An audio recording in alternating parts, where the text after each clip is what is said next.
We are one of the internal medicine teams at Kendall Regional Medical Center, part of HCA Florida Healthcare System.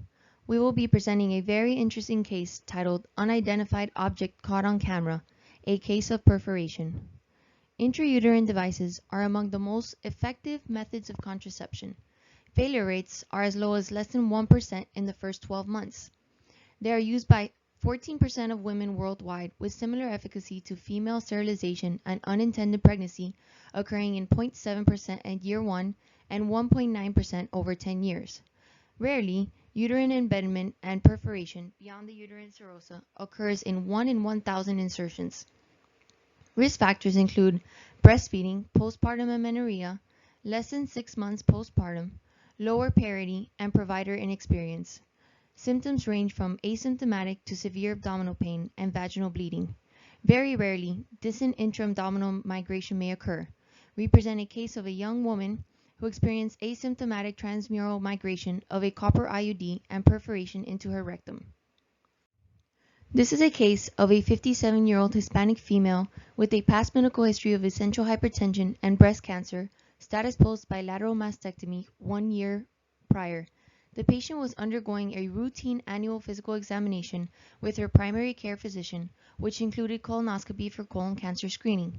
The patient immigrated from her country 5 years prior and had never undergone screening colonoscopy, despite having a positive history of breast cancer and family history of colon cancer in her father, diagnosed at age 75 with metastasis to the liver and subsequent death by the age of 80. When initial screening colonoscopy was performed, there was an unusual, unidentifiable white foreign body perforating into the mucosa of the rectum. Screening colonoscopy was halted until further investigation of the object took place. A CT scan of the abdomen and pelvis was ordered, and a T-shaped object was visible penetrating the rectal wall. Upon further questioning, it was noted that the patient had placement of a copper IUD about 27 years ago. Subsequently, she became pregnant about 3 months after placement of the IUD, with successful birth of a baby girl. She reports that when she was pregnant with that child, her obstetrician could never find the IUD and informed her it might have just fallen out on its own. It was determined that the foreign body penetrating through the rectal mucosa was in fact the IUD that was inserted in the patient 27 years ago.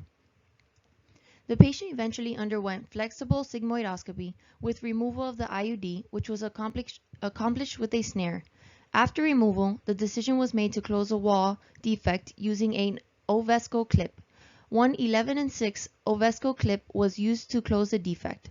Clip deployment was excellent, and there was no bleeding or perforation identified at the end of the procedure.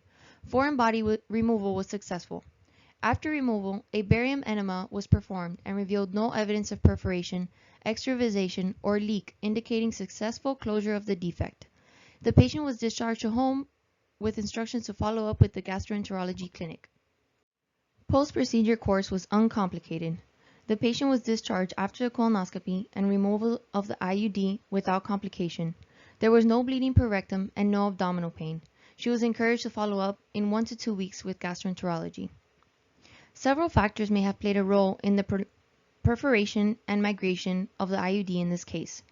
Previously, insertion instruments were rigid, leading to embedment. Improper insertion may have compromised effectiveness, leading to an unintended pregnancy, and intra-abdominal pressures during labor further pushed the IUD past the uterine serosa. Although this case was uncomplicated, it is imperative to have an early clinical suspicion to avoid serious complications, including partial intestinal obstruction, fistula formation, and bowel wall defects with resultant peritonitis, requiring bowel segment resection. Recognition of an extraperitoneal IUD allows for advanced planning of an effective and potentially non-invasive removal approach such as laparoscopy. Rectally perforated IUDs are rare, and most present with pain, bleeding, or changes in bowel habits or strings at the anus. Our case reveals that an IUD penetrating the rectal mucosa may present asymptomatically and be found incidentally. A standard laparoscopy would have been suboptimal for visualization in this case. Instead, removal via flexible sigmoidoscopy minimized local trauma and surgical risk. Imaging on the left side of the poster, captured during sigmoidoscopy, showed the IUD going through the rectal wall and subsequent closure with a clip. In the center images, you can see a radio-opaque foreign body penetrating through the rectal wall. That concludes our case presentation.